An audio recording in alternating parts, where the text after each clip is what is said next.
내년 대선에서 국민의힘 윤석열 후보의 호남 득표율이 관심입니다. 각종 논란에 대해 사과한 윤 후보의 진정성과 검찰 고발 사주 수사 등이 변수가 될 것으로 보입니다. 광양제철소의 대기 오염물질 배출량이 2년 연속 전국에서 가장 많았고 여수산단 대기업들도 상위권을 차지했습니다. 특히 고농도 발암물질이 다량 포함됐습니다. 전남도청이 있는 남학신도시 주변 아파트값이 치솟고 있습니다. 규제가 적은 지방에 외지인들의 갭 투자가 기승을 부리면서 서민들의 내 집 마련이 더욱 어려워지고 있습니다. 부동산 투기 의혹을 받고 있는 정현복 광양시장에 대한 구속영장을 법원이 기각했습니다. 정 시장에 대한 수사와 재판은 불구속 상태에서 이뤄지게 됐습니다.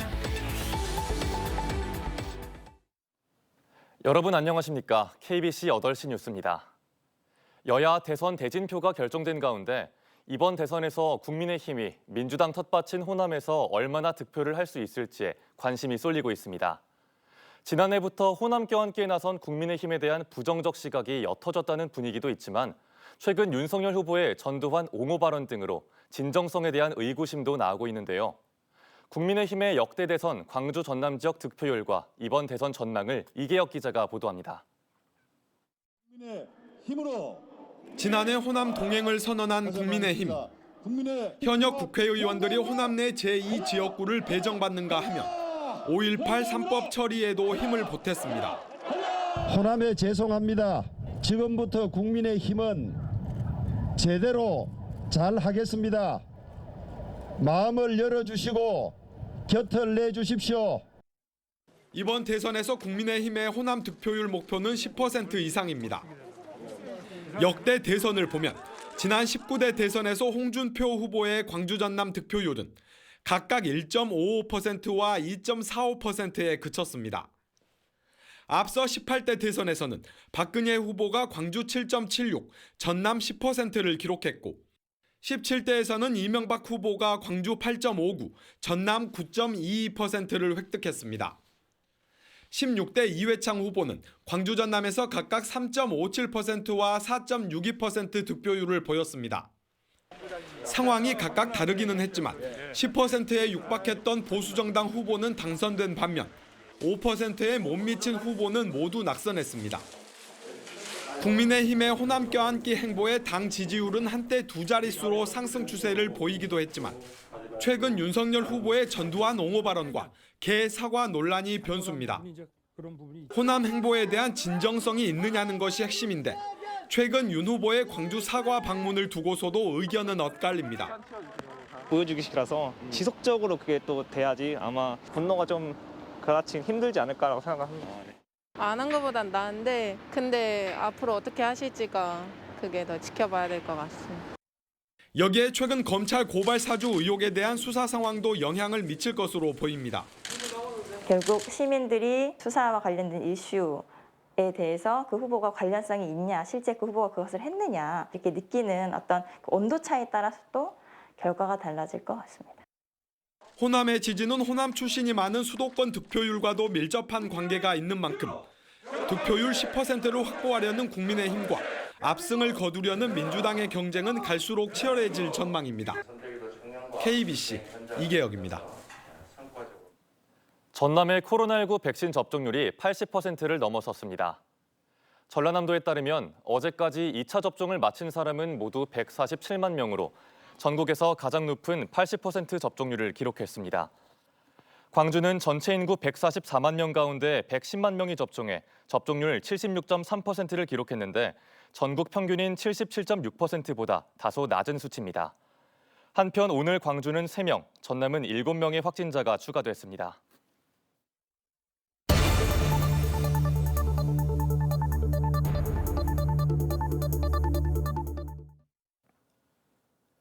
광양제철소에서 지난해 배출한 대기 오염물질은 19,000톤으로 2년 연속 배출량 1위를 기록했습니다. 여수산단의 GS칼텍스는 2,200톤, 이어 한화에너지와 금호석유화학 등으로 배출량이 많습니다.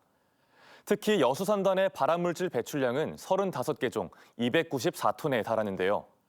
해마다 수만 톤의 대기 오염물질을 배출하고 있지만 환경 개선 노력을 제대로 하지 않아 수십 년째 공해도시라는 오명을 쓰고 있습니다. 산업 현장 문제점을 짚어보는 기획보도. 오늘은 전국 최고 수준인 대기업들의 대기오염물질 배출 실태에 대해 알아보겠습니다. 특별취재팀 박승현 기자입니다. 포스코 광양제철소 공장 굴뚝에서 연기가 끊임없이 피어오릅니다. 공정 과정에 발생하는 가연성 가스를 연소시켜 24시간 1년 365일 배출하는 겁니다. 여기 그냥 살다 보니까 그런가 보다 하는 느낌이 딴 데서 오면 여기가 그 공기가 안 좋다는 느낌 많이 받죠. 지난해 포스코 광양제철소가 배출한 대기오염 물질은 19,000여 톤, 25톤 탱크롤이 760대 분량입니다. 굴뚝 자동 측정기기 TMS가 설치된 전국 648개 대형 사업장 가운데 가장 많은 대기오염 물질을 배출했습니다. 2019년도에 이어 2년 연속 배출량 1위를 차지하는 불명예를 안았습니다. 민간 기업이 전문가들은 합동으로 전체적으로 오염 시설을 점검을 통해서 개선할 수 있는 것들이 필요하지 않냐라는 생각이 듭니다. 공정 과정에 군사용 독가스인 시안가스도 유출된 것으로 확인됐습니다. 코쿠스 오븐 공정에서 채취한 독성 폐수 찌꺼기 슬러지를 분석한 결과 최대 1000ppm이 넘는 시안이 검출됐습니다. 토양 오염 우려 기준의 500배가 넘는 수치입니다. 광양제철소는 시안을 함유한 슬러지를 재활용해 철을 만드는 연료로 사용하고 있습니다. 실제로 이 BT 슬러지를 태우는 코쿠스 오븐 공정에서 작업하다가 시안가스를 포함한 코쿠스 가스에 장기간 노출된 이 포쿠스 노동자 4명이 폐암 등 직업성 암 판정을 받았습니다. 여수산단 대기업들도 대기오염물질 배출량 전국 상위권에 이름을 올렸습니다. GS칼텍스가 2,200여 톤을 배출해 전국 23위를 차지했고 하나에너지, 금호석유화학, LG화학, 롯데케미칼, 한국바스프, 여천 NCC 순으로 나타났습니다. 전남 전체 배출량의 절반을 광양제철소와 여수산단이 차지했습니다. 어떤 피해가 예상된다. 그것을 지역 시민들한테 공개하고 그 다음에 이제 우리가 그래서 이것을 줄이기 위해서 매년 얼마만큼 투자하고 노력하고 해간다. 더욱 큰 문제는 대기오염 물질에 고농도 발암 물질도 포함됐다는 점입니다. 환경부가 지난달 발표한 2019년 발암 물질 배출량을 분석해봤습니다. 여수산단 발암 물질 배출량은 포수겐과 벤젠 등 35개 종 294톤, 울산에 이어 전국 산단 가운데 두 번째로 많았습니다. 여천 NCC, 하나솔루션, LG화학, GS칼텍스, 롯데케미칼이 산단 전체 배출량의 70%를 차지했습니다. 특히 전남 지역 1급 발암물질 배출량의 95%가 여수와 광양에서 발생했습니다. 환경 관리가 가능하도록 신뢰를 형성하고 또 환경 관리 비용도 기금으로 조성을 해서 시설이 열악한 협력 기업도 좀 지원을 해주면서 모두가 상생할 수 있는 그래서 지역의 주민의 환경 안전을 좀 모두가 책임지는 그런 지역 공동체를 좀 만드는 그런 협의체가 만들어졌으면 좋겠습니다. 한 해 여수와 광양에서 취급 유통하는 화학물질은 전국에서 가장 많은 7,700만 톤. 대기 중에 1급 발암물질이 다량 배출되고 있는 가운데 환경 개선은 제대로 이루어지지 않으면서 공해도시란 오명은 사그러들지 않고 있습니다. KBC 특별취재팀 박승현입니다. 광주의 대표 제조업 가운데 하나인 인쇄업계가 코로나19의 직격탄을 맞으며 유례없는 침체기에 빠져 있습니다. 지역 인쇄산업 활성화를 위해 뉴딜 사업과 거점 조성 등이 추진되고 있는데 부활의 신호탄이 될 수 있을지 관심입니다. 박성호 기자의 보도입니다. 300여 인쇄업체가 밀집해 있는 광주 서남동 인쇄의 거리입니다. 인쇄업계 성수기라는 10월이지만 대부분의 가게는 직원 없이 주인 혼자 기계를 돌리고 있고 일부 가게는 아예 기계를 멈춰 세웠습니다. 겨울 한철 벌어서 이렇게 산다는 그런 말이 있잖아요. 인쇄업계가. 아니 엄청 들었죠. 10월 달에는 제가 손님을 한 곳이 한 번밖에 없었으니까. 종이의 사용이 줄면서 일감이 줄어든 데다 코로나 여파로 행사나 지역 축제가 줄줄이 취소되면서 최악의 불황을 맞았습니다. 지난해 서남동 인쇄업계의 평균 매출액은 2억 5천만 원으로 지난 2017년 광주문화산업 현황조사에서 집계된 출판업계 매출 통계의 3억 2천만 원보다 20% 이상 적습니다. 광주시와 동구가 인쇄업 부활에 나섰습니다.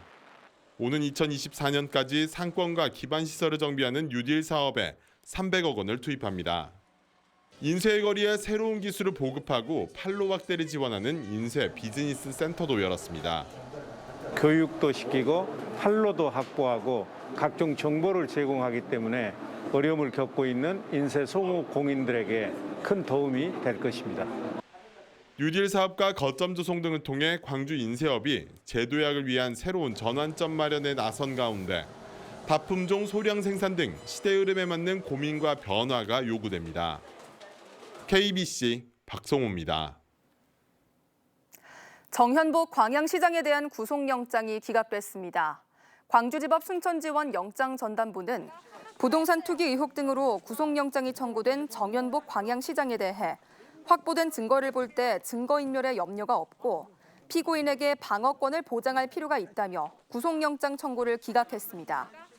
앞서 경찰은 정현복 시장이 도로 개설 사실을 알고 부인 명의로 땅을 사들이는 등의 혐의가 있다며 지난 3월부터 7개월여간의 수사 끝에 정 시장에 대해 구속영장을 신청했습니다.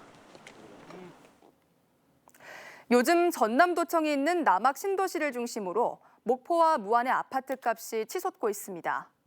상대적으로 규제가 적은 지방에 눈을 돌린 외지인들의 갭 투자가 기승을 부리면서 중소형 아파트까지 매매 물건을 찾기가 어려울 정도입니다. 이동근 기자의 보도입니다. 31살 박모 씨는 최근 목포에 신혼집을 처분하고 무안의 전세 아파트를 계약했습니다.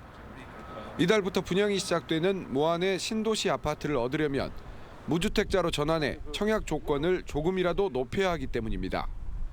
시세도 좋고 매물이 없었는데 지금 새로운 아파트가 온다고 해서 조건이라도 조금 더 좋게 하기 위해서 기존의 목포 아파트를 팔고 지금 무안 전세로 들어가면서 무안 남학지구와 오룡지구 경기에 들어선 A건설사의 공동주택.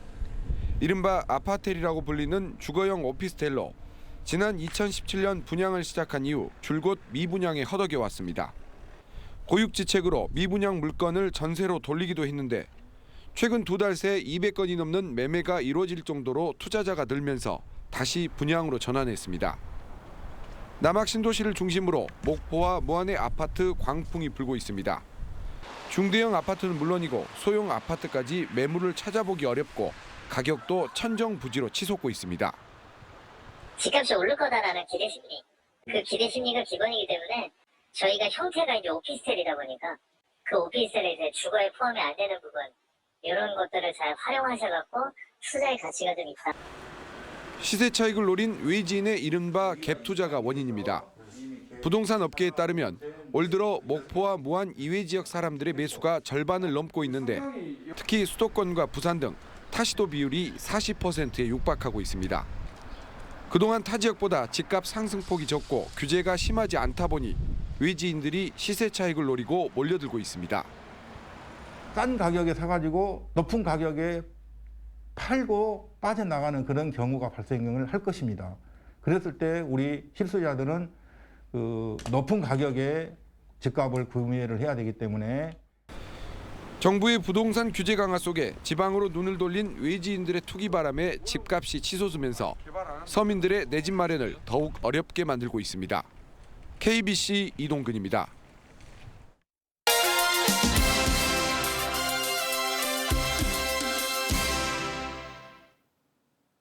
KBC 광주 방송이 광주 전남에서 유일한 온라인 포털 콘텐츠 제휴 언론사로 선정됐습니다.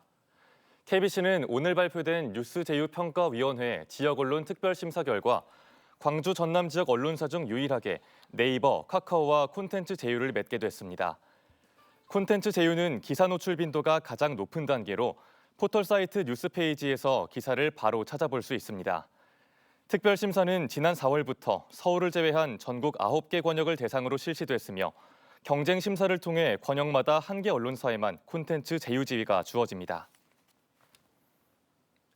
전선장애로 진에어 항공편의 출발이 지연되면서 승객들이 불편을 겪었습니다. 진에어 여객 시스템 전선장애로 전국 공항에서 탑승 수속과 발권이 지연된 가운데 광주공항에서도 오늘 하루 김포행 2편과 제주행 4편 등 6편이 지연 출발했고 8시 10분 김포행은 결항됐습니다. 진에어는 김포와 제주로 가는 광주발 항공편을 매일 7편씩 운항하고 있으며 오늘 전선장에는 발생한 지 10시간 만인 오후 4시 40분쯤 복구됐습니다. 무안국제공항의 항공편 운항이 이달부터 다시 중단됐습니다. 무안공항 항공편을 운항하는 유일한 항공사인 하이에어는 기장 임금 체불을 둘러싼 갈등으로 인해 지난 1일부터 오는 21일까지 무안공항에서 김포, 제주, 울산을 잇는 항공편의 운항을 전면 중단했습니다.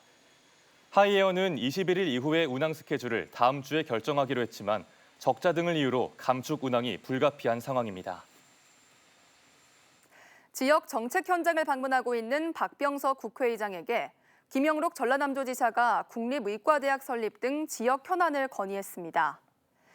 김 지사는 전남도를 방문한 박병석 국회의장에게 국립의과대학 설립과 해상풍력 인허가 통합기구 설립 지원 등 지역 현안과 전남발전 정책 과제를 설명하고 국회 차원의 전폭적인 지원을 요청했습니다. 이에 대해 박 의장은 국립의과대학의 경우 관계장관에게 신설을 당부했다며 다른 현안 사업들에 대해서도 도민들의 염원이 해결될 수 있도록 지원하겠다고 강조했습니다.